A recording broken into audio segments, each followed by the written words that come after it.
15.5 বছর স্লোগান দিলেন।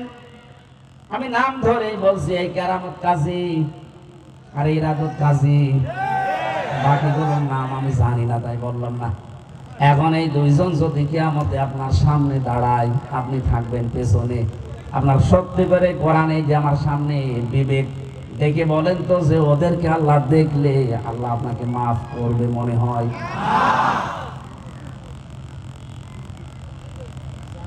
এখনই যদি বলছেন না, ওর পেছনে আল্লাহ আমারে দেখলে আল্লাহ আমাকে মাফ করবে না, অথচ এইটাই আমরা জীবনে করে গেলাম। এরপরেও যদি কারো বিবেকের দরজায় তালা না খোলে, আমার মনে হয় মগুর ছাড়াও তালা খোলা সম্ভব না।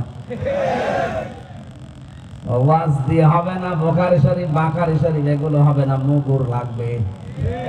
বিবেকটার তালা খোলেন, এমন মানুষের পেছনে থাকা লাগবে যে মানুষটাকে দেখলে আপনারও ভালো লাগে, আল্লাহরও ভালো লাগে। আপনি বলেন এমন মানুষের পেছনে আপনি আছেন যাকে দেখলে আল্লাহর কথা মনে হয় না, আপনি এমন মানুষের পেছনে আছেন যাকে দেখলে শয়তানের কথা মনে হয়।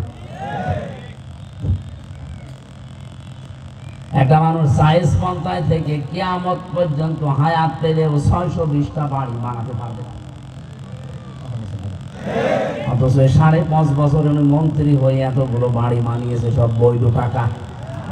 বলেন, দায়িত্ব নিয়েছিল ভূমি মন্ত্রীর, এখানে জমিগুলো ফিরে পেয়েছে, আল্লাহ রাস্তায় সব বানিয়েছে।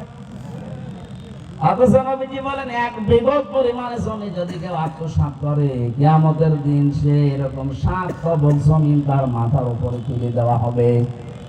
15.5 বছরে যা মারিং কাটিং করেছেন, আপনি নিজেই হিসাব করেন।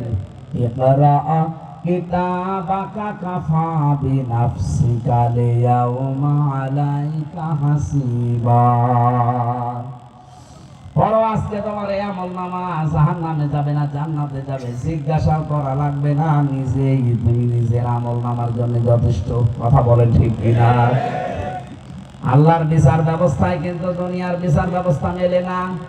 দুনিয়ায় সাক্ষী ছাড়া বিচারক রায় দিতে পারে না আন্দাজে, কিন্তু আল্লাহ যে বিচার ব্যবস্থা সাজাবে, সাক্ষী লাগবে না, উনি আপনার এই শরীরের ভেতরে এই সাক্ষীগুলো ফুটিয়ে তুলবে।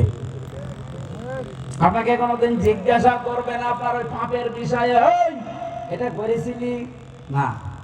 ইয়ারাফুল মুজরিমুনা বিসিমাহুম ফায়ুখাযু বিন নাওয়াসি ওয়াল আকদাম ফাবিআইয়ি আলাই রাব্বিকুমা তুকাযযিবান। বলেন আল্লাহু আকবার। আল্লাহ পাক বলেন, কিয়ামতে কোন অপরাধীকে আমি জিজ্ঞাসা করব না যে অপরাধটা করেছিলি। ওর চেহারার ভেতরে পাপের চিহ্নগুলো সব ফুটে উঠবে। এই আয়াতের তাফসিরে 10 প্রকার আকৃতির কথা আমি পেয়েছি। কারো চোখ ধরে কদম ধরে আল্লাহ অপমান করে করে তুলবে। খুযুহু ফাগুল্লুহু সুম্মাল জাহিমা সাল্লু সুম্মা ফি সিলসিলাতিন দারউহা সাবউনা যিরাআন ফাসলুকু। ডাক দিয়ে বলবে, ফেরেশতারা এই নাফরমানকে ধর, 70 গজ শিকল দিয়ে বেঁধে ফেল। ওয়াসিকাল্লাযীনা কাফারু ইলা জাহান্নামা যুমারা। এবার পেছন দিয়ে ধাক্কা দিতে দিতে জাহান্নামে ফেলে দে।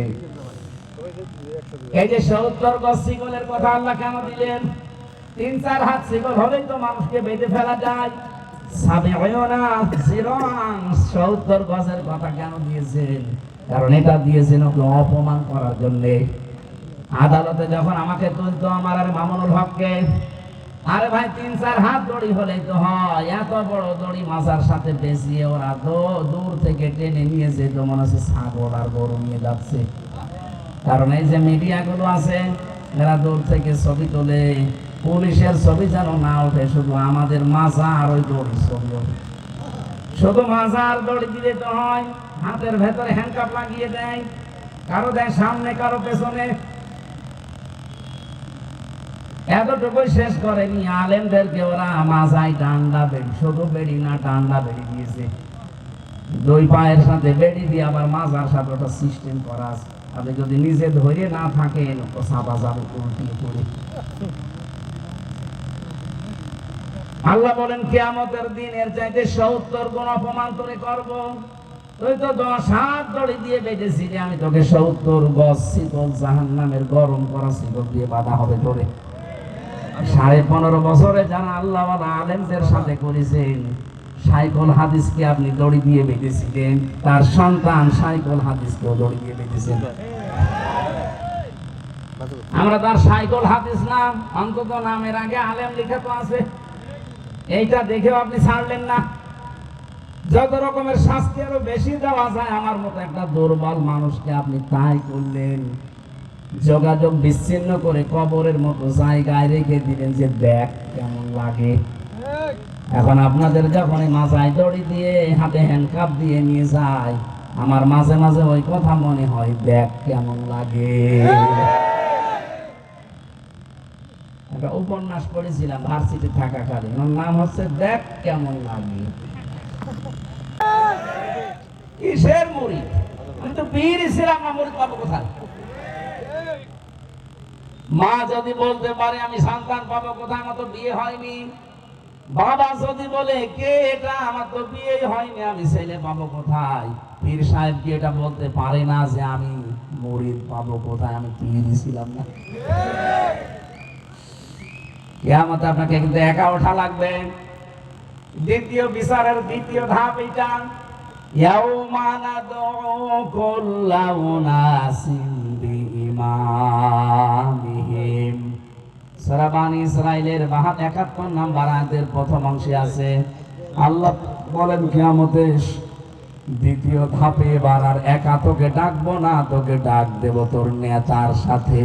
কার সাথে? এগুলো তো সব আমি বানাচ্ছি নতুন করে। কার সাথে ডাকবে আপনাকে? নেতা। এখন আপনি বলেন তো, আপনি যে নেতার আদর্শ মেনে রাজনীতি করেন, যাকে আপনি ভোট দেন, যার কাছে টাকা খান, কিয়ামতে ওই নেতা আপনার সামনে থাকবে, আপনি থাকবেন পেছনে। আপনি যদি উল্টা বলেন যে হুজুরে কি বলে, আরে ভাই আমি তো আপনাকে বাঁচাতে চাই, আপনি দেখতে পাচ্ছি আপনি ধরা খাচ্ছেন, কথা বলেন না কেন? আমার বিবেকে কি বলে স্যার পেছনে আপনি 15.5 বছর স্লোগান দিলেন?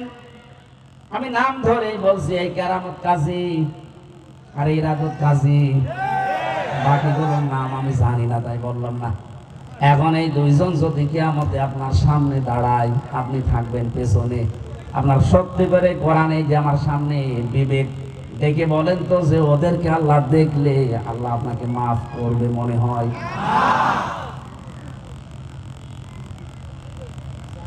এখনই যদি বলছেন না, ওর পেছনে